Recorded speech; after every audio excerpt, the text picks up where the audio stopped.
So if you're Asian, whether you're Filipino or South Asian or Chinese, Japanese, Korean, Thai, Vietnamese, and you've ever sat in a doctor's office, watched them glance at your weight and heard, you're fine.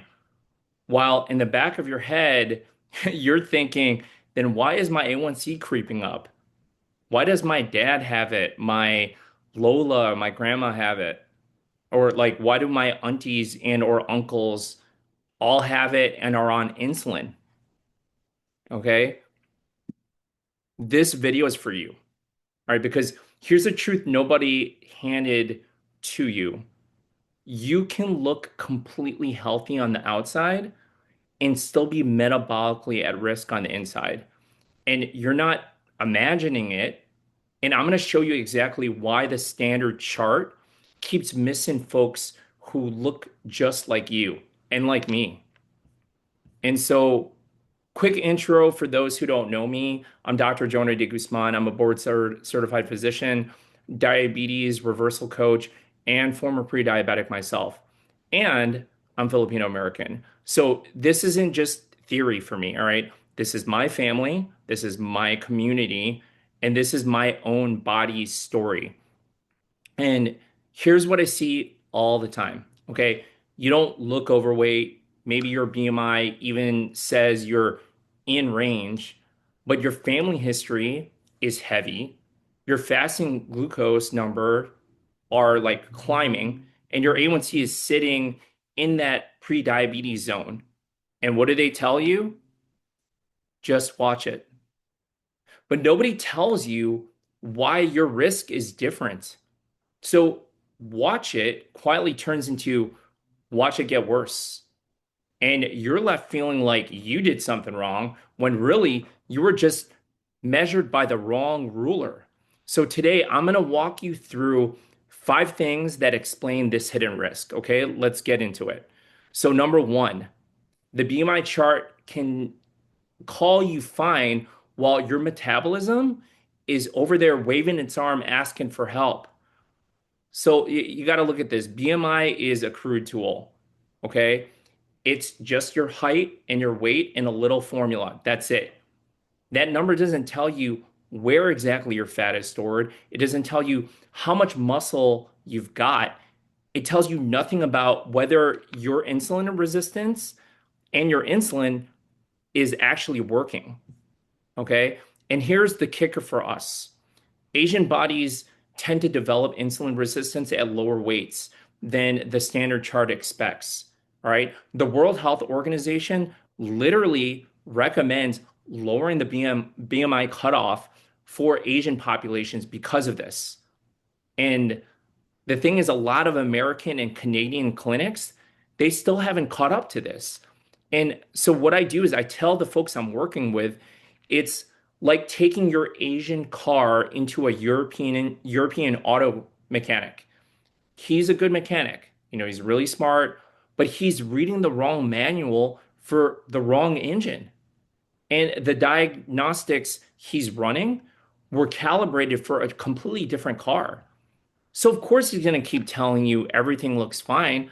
So don't lean on the scale alone. Okay, ask about the stuff that actually tells the more complete story.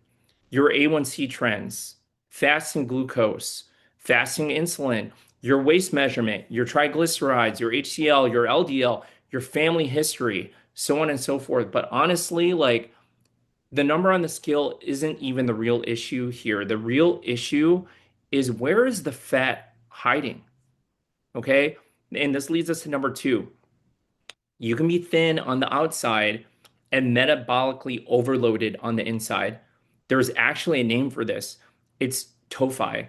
Okay. Thin on the outside, fat on the inside. So here's the deal. Just to put it simply, there's two main kinds of fat. All right. There's the fat right underneath your skin you can see from the outside, which is subcutaneous fat. And that's the kind of fat you can like pinch, right? And then there's visceral fat. That's the type of fat that wraps around your organs. And that's the type of like toxic fat for your metabolism.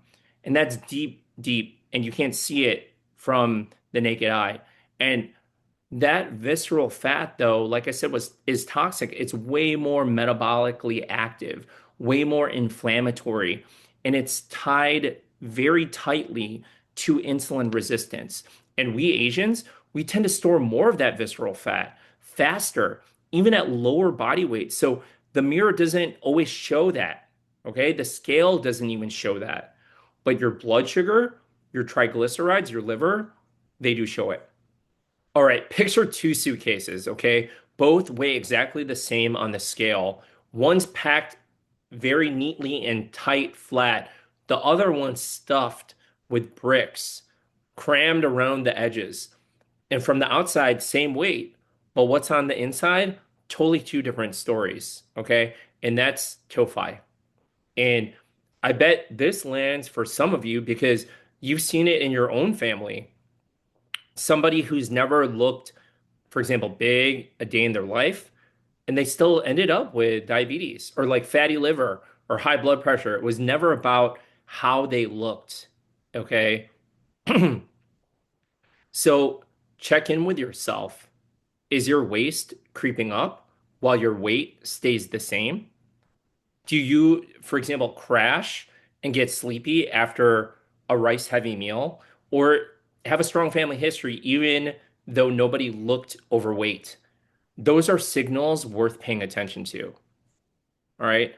And, hey, if this is the first time somebody's actually explained why you can look fine and still be at risk, do me a favor and hit that subscribe button. Okay.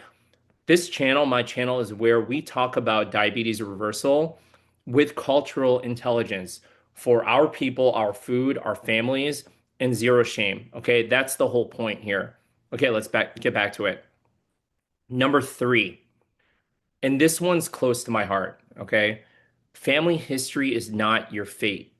It's your early warning system.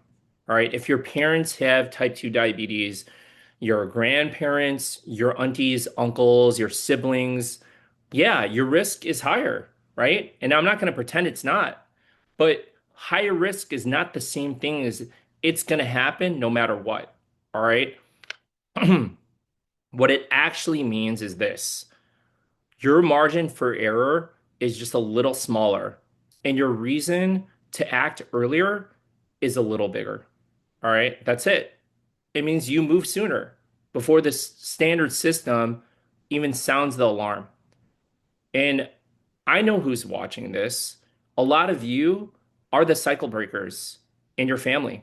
You're the one who watched your Lola spend the last 10 years of her life on insulin with her health just declining. You watched your dad get scared after his lab results, right? And something in you said, not me, not my body, not my life. The story changes with me. So I need you to flip the script in your head, all right? From I'm doomed, it runs in my family, to I need a smarter plan and I need it sooner. That's the whole reframe here. And that's the power that you have in your hands. But here's what most people miss, okay, and slip up on. They wait for the official diagnosis when the truth is the trend was showing up way earlier on in your life. And this leads us to the number four. Do not wait for a diagnosis to take a trend seriously. I see this all the time in modern life. Why is it that we wait for something bad to happen to our health for us to finally do something about it? So like, your A1C, that's basically an average of your blood sugar over the last 2, 3 months. That's one snapshot of the whole season. Okay. Now imagine your A1C goes from 5.5 to 5.8 to 6.1.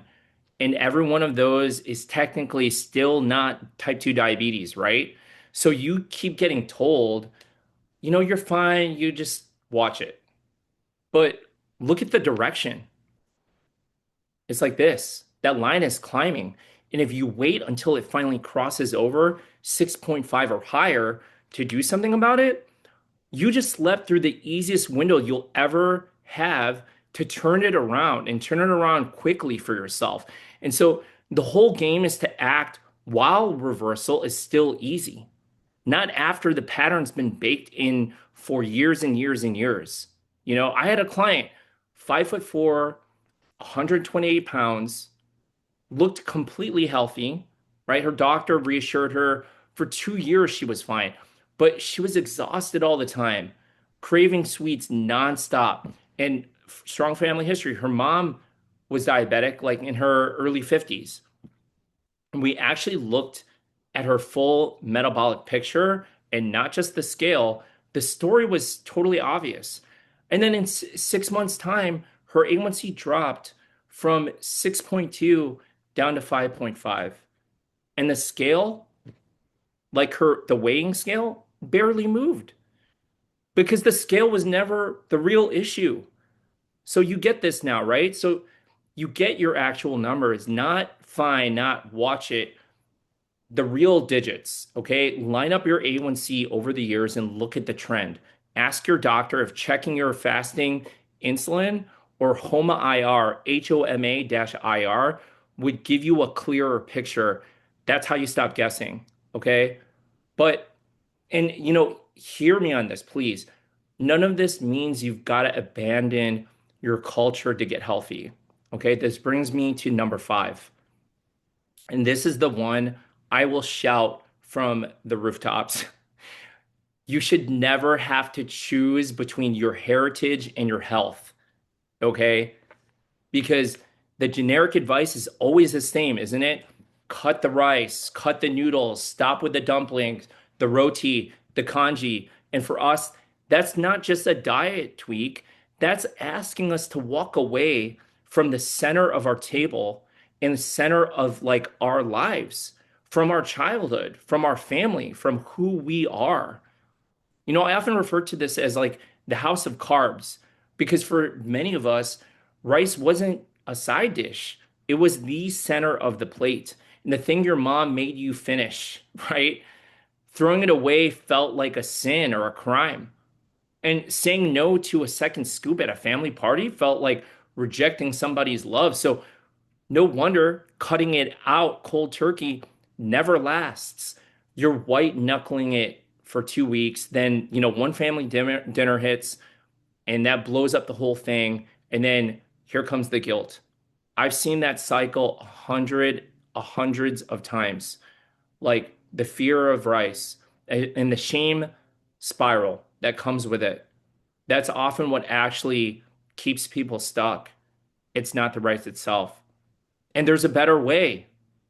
We don't eliminate it. We just get strategic.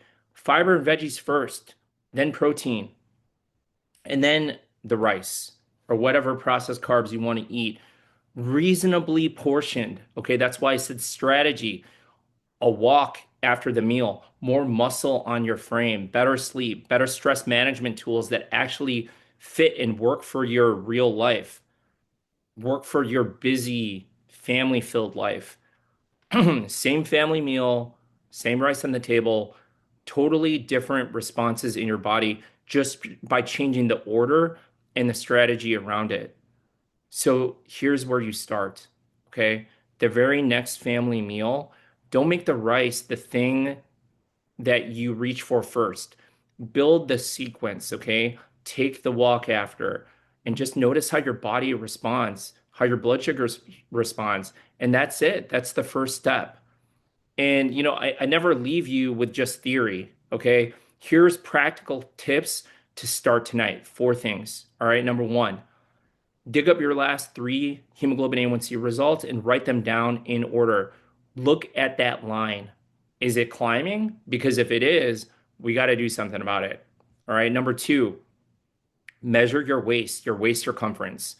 No judgment, no flinching. Just write down the number so you can track it over time, week by week, over the next month, for example. Number 3, pick one meal this week where you go fiber and veggies first, then protein, and then rice or carbs last. Just one meal, and don't overhaul your whole life by Friday. And then see what your numbers are post meal. And then 4, If you got a strong family history, ask your doctor straight up. Given my family, should we be screening me earlier or deeper than the standard chart says? And make them look closer, okay?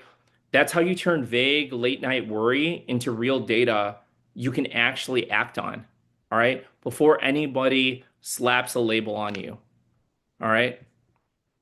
So let me say it one more time for the person who needs to hear it today. If you're Asian and you've been told you're fine while your blood sugar quietly creeps up and so does your A1C, don't ignore that gut feeling. All right. Your body might be giving you an earlier warning sign than that standard chart even knows how to read. And this isn't about panic here, okay? It's about acting earlier and acting smarter. You're not imagining it. And you're not helpless either. You can be the cycle breaker, the one who finally says, diabetes stops with me. And so if you're finally ready to actually build your plan, one that keeps your rice, your culture, your family table, and still get your numbers moving, head to fortruthhealthcoaching.com/call and book a diabetes reset assessment. We'll look at where you really are and figure out if this is the right fit for you. Okay? You've carried this long enough, and let's figure this out together. All right? I'll see you on the next video. All right? Peace.